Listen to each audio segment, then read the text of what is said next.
Welcome to the Steve Stein Guitar Podcast, brought to you by GuitarZoom.com. If you want to improve your guitar playing, keep listening. If you want to improve even faster, go to GuitarZoom.com, where you'll find all of Steve's premium courses, masterclasses, and memberships that'll help you quickly and easily improve your playing. Now here's your host, Steve Stein. Okay, a really fun solo to look at is, in my opinion, is Hey Joe by Jimi Hendrix. It's certainly one of Jimi's easier solos to play.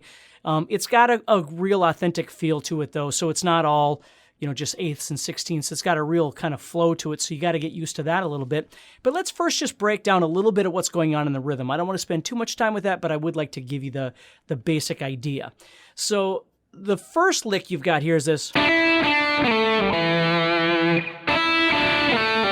What's happening there is you're going to play the third fret of the second string. You're going to hit the fifth fret with a hammer on. Then you're going to go back to that 3. And while you're doing that, you're going to pluck the first string along with it.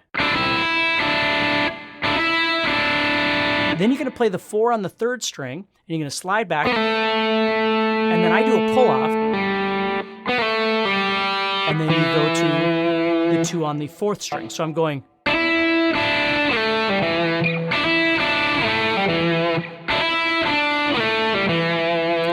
And that in itself is kind of fun to play, but not the solo, really. And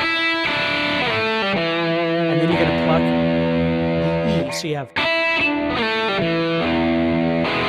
And then what I do is I just strum the E chord afterwards. Then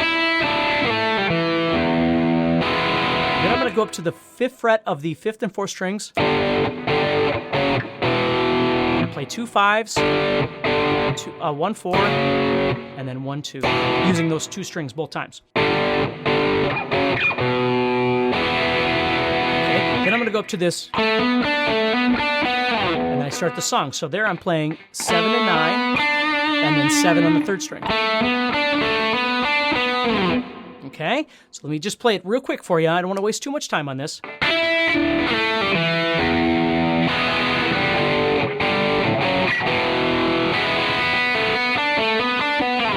Okay, then it goes into the main structure of the song, which is really just C major, G major, D major, A major, E major. And that's the chord progression for the entire song.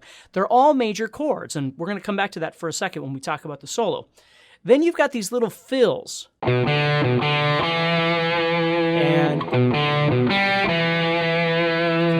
Now, I'm not sure that there's an exact science to when Jimi plays them. I hear him in certain places, but I think if you probably listen to, 4 different live versions of this, Jimi's probably doing all kinds of things. But basically, you're going to play that chord progression. You're going to come off that and go into your... Right there. I'm playing 2 on the 5th string, going to 0 on the 4th string. And then I'm doing that twice, and then I'm going to the 2 on the 4th string. Now, if you'd rather, you could play it up here, the exact same thing, right up there, and you'd be playing 7 5, 7 5, and then 7, which always reminds me of "A Whole Lotta Love" by Led Zeppelin. Same idea. If you're enjoying this episode and you'd like to support the podcast, go to GuitarZoom.com and consider becoming a premium member. There are 3 memberships to choose from. VIP, which gives you instant access to a library of short but powerful courses as well as new bite-sized lessons each month. There's also Play Songs that gives you step-by-step lessons so you can learn to play your favorite songs fast. And finally, there's Masterclass, university-level training on everything from soloing to music theory, from blues to home recording. For more info about these memberships and all the premium courses available to you, go to GuitarZoom.com. Now back to the podcast. So, you can play it in either place, whatever's most comfortable to you. And that's the one thing you have to always remember about all of this learning other people's song stuff, is that your success isn't determined on whether or not you play something exactly the absolute 1,000,000% correct way that an artist played it, because the artist doesn't even play it the same way every time. They play it all over the place doing all kinds of stuff. So we have to get an idea of what works best for us. What chords do we want to use, right? Do we want to use open chords or power chords or what? And don't sweat it. If you decide to change something from what I'm doing, don't worry about it. Make it comfortable for you to play and also comfortable for you to memorize, right? So if I'm playing...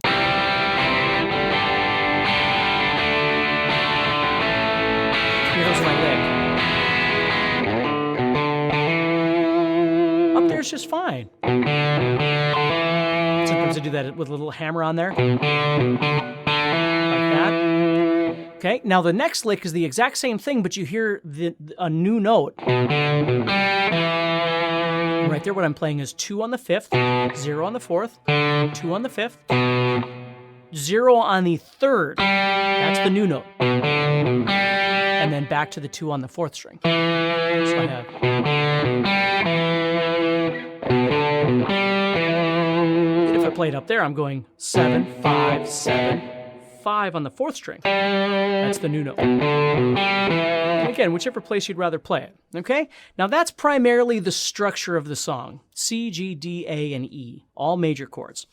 Okay, there is one little thing right after the solo that does this.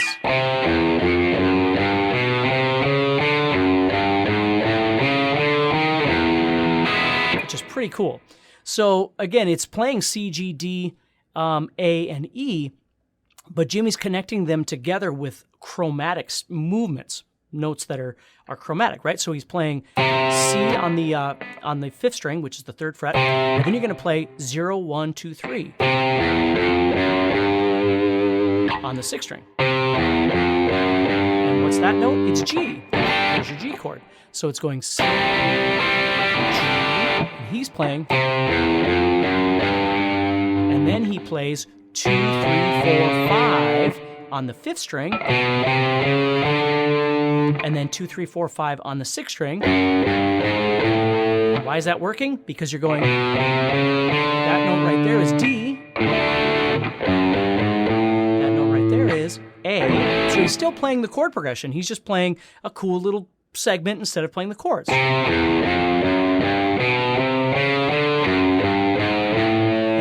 With 4, 5, 6, and he wants to go to 7, but instead of going to the 7, which is E, you just hit that 6th string and head back. So it sounds like this. And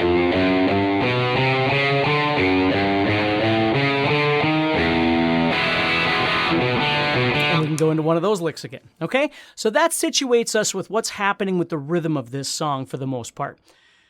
Now, ironically, the song is using 5 different major chords, C, G, D, A, and E.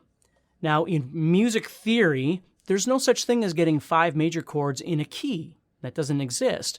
So, for me, Jimmy's not really thinking about this in terms of, like, music theory or something. He's doing what I always call the theory of rock and roll, which is if it sounds good, you do it. And here's the second part to that. If we think about it, if we were going to summarize all these chords and think, okay, well, what key are we really in? It seems like we're in E because we spend more time on the E chord. Now, it's not E minor. It's not that sound. It's E major. Okay? When Jimmy goes to solo over the top of this, he uses minor pentatonic, which, again, theoretically doesn't really make any sense, but in the rock and roll world, it makes perfect sense. Because using that minor pentatonic over a major chord progression sounds very rock and roll, sounds very bluesy. Next time on the Steve Stein Guitar Podcast.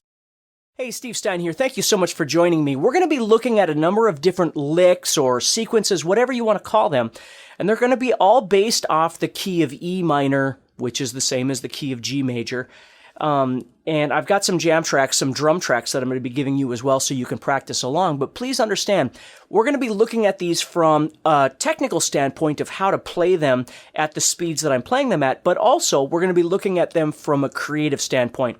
So if they're a little bit too fast for you, it's okay if you slow them down. If you're looking at a particular lick, but you're only interested in using a part of that lick that I'm showing you, again, that's all okay. All we're trying to do is open the door to creativity a little bit wider, so you've got something new to try and practice and a unique way of looking at your fretboard.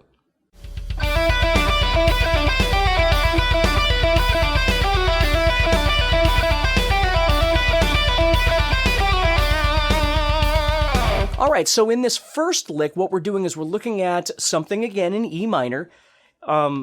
It's at 115 beats per minute. That's how fast the drum track is that I'm playing along with.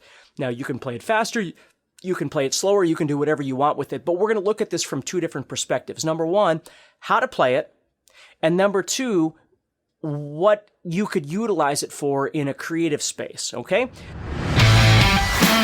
Hey, Steve Stein here from GuitarZoom.com, and thank you so much for listening to this podcast. If you enjoyed this episode, can I ask you a favor?